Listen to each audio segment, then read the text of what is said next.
Hello mga idol, ayan. Ito ay kalamay sa latik.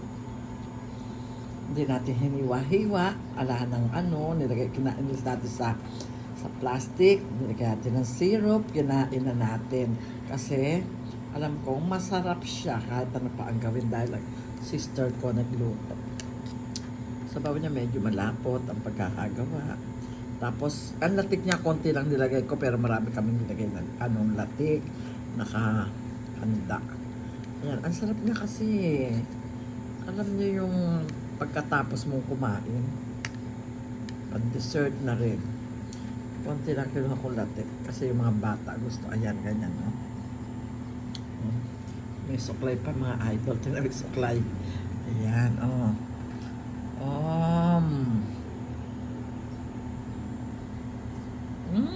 Ang sarap. Sarap talaga.